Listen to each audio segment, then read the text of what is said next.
आज मैं आप लोग के साथ नेक्स्ट ऑन टॉपिक डिस्कस करने जा रहा हूँ और ये है हार्डे-वेइनबर्ग थ्योरम। तो आज इसमें हम डिस्कस करेंगे स्टेप बाय स्टेप और ये इम्पॉर्टेंट है, तो आपने ये वीडियो एंड तक ज़रूर देखना है। तो चलिए शुरू करते हैं।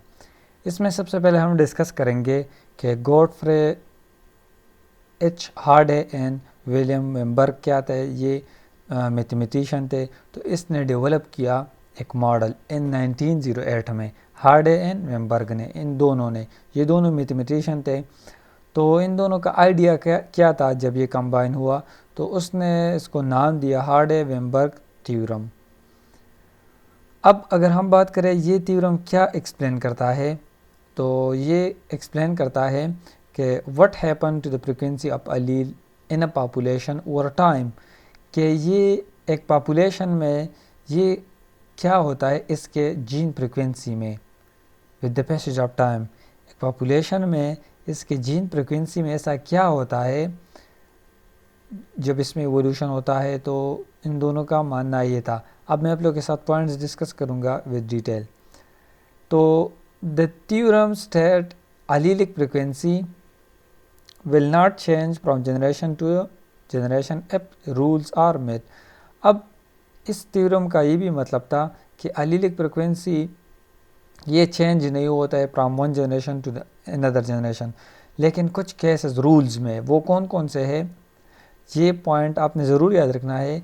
इसका मानना ये था इन दोनों का कि जितने भी अलीलिक फ्रिक्वेंसी होता है, अलील फ्रिक्वेंसी क्या होता है, ये चेंज नहीं होता है from one generation to another generation, लेकिन इसके कुछ रूल्स है। वो क्या है?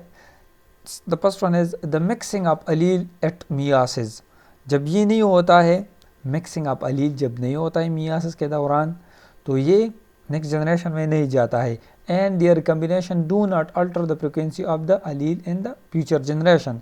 जब ये नहीं होता है तो ये रिकम्बिनेशन क्या होता है, ये फ्यूचर जनरेशन में ये अलील फ्रिक्वेंसी नहीं जाता है। अब even though the specific mixing of allele in individual में वेरी। अब ये क्या होता है, मिक्सिंग ऑफ अलील क्या होता है, ये हर इंडिविजुअल में ये वेरी होता है। Evolution will not occur if certain assumptions और रूल्स और मिथ। अब इवोल्यूशन नहीं होता है, ठीक है, इवोल्यूशन नहीं होगा। क्यों नहीं होगा? इसके कुछ मतलब रूल्स होते हैं। इसमें इन दोनों का ही मानना था। The assumption of the Hardy Weinberg theorem include random mating. जब रैंडम मैटिंग होगा तो ये क्या होगा, इसमें इवोल्यूशन नहीं होता है। जब लार्ज पॉपुलेशन साइज होता है पॉपुलेशन की, जब म्यूटेशन नहीं होता है, इसमें इवोल्यूशन नहीं होता है। No migration and no natural selection. जब ये सब नहीं होता है तो इस पॉपुलेशन में ये मतलब इवोल्यूशन नहीं होता है। इन दोनों का मानना ये था। The Hardy Weinberg theorem state that evolution will not occur if certain assumptions are met. अब इन दोनों का ये भी मानना था, मैंने जिस तरह आप लोगों को बताया कि ये इवोल्यूशन नहीं होता है मगर कुछ इसके रूल्स होते हैं। जब ये होता है एक पॉपुलेशन में तो ये इसमें इवोल्यूशन नहीं होता है। वो कौन कौन से रूल्स है? इसमें सबसे पहले large size, large population size जब होता है तो इसमें इवोल्यूशन के चांसेस बहुत कम होते हैं। जब रैंडम मैटिंग ये करते हैं एक दूसरे के साथ तब भी इवोल्यूशन नहीं होता है। नो, जब माइग्रेशन इसके इस पॉपुलेशन में नहीं होता है तब भी इसमें इवोल्यूशन नहीं होता है। एंड नो म्यूटेशन, तो इन सब केसेस में क्या होता है, इवोल्यूशन विल नॉट अकर। अब सबसे पहले हम डिस्कस करेंगे कि लार्ज पॉपुलेशन साइज़ क्या होता है। ये प्रिवेंट करता है gene frequency from changing by chance. तो लार्ज पॉपुलेशन मतलब ये चांसेस कम करते हैं जीन फ्रीक्वेंसी की। दूसरा नंबर हमारे पास आता है रैंडम मैटिंग। रैंडम मैटिंग क्या होता है, मैं जिस तरह आप लोग को बताया पॉइंट्स में, अब मैं आप लोग के साथ एक्सप्लेन करूँगा। रैंडम मैटिंग क्या होता है? Ensure that every individual has an equal chance to mate with any other individual. तो रैंडम मैटिंग का मतलब है विच प्रिवेंट नेचुरल सिलेक्शन। तो इसी वजह से ये क्या होता है, ये नेचुरल सिलेक्शन प्रिवेंट करता है और इवोल्यूशन की चांसेस कम होता है। अब माइग्रेशन क्या होता है? Migration can introduce new gene into the pool. Gene pool में माइग्रेशन क्या करता है, जीन पूल में न्यू जीन्स लाता है।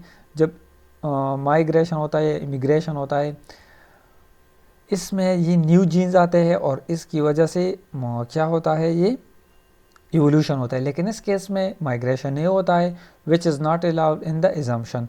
तो इस केस में क्या होता है, ये माइग्रेशन नहीं होता है तब इसमें इवोल्यूशन नहीं होता है।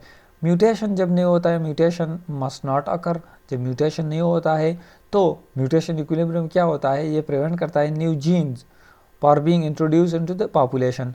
तो जब म्यूटेशन पॉजिटिव होता है तो ये क्या होता है, ये वेरिएशन की तरफ जाता है, नेगेटिव होता है तो ये डिजीज़ की तरफ जाता है। तो इस केस में म्यूटेशन नहीं होता है तो इवोल्यूशन किस तरह होगा। These assumptions are restrictive and cannot be met in most real population। तो ये सेंटेंस आपने ज़रूर याद रखना है।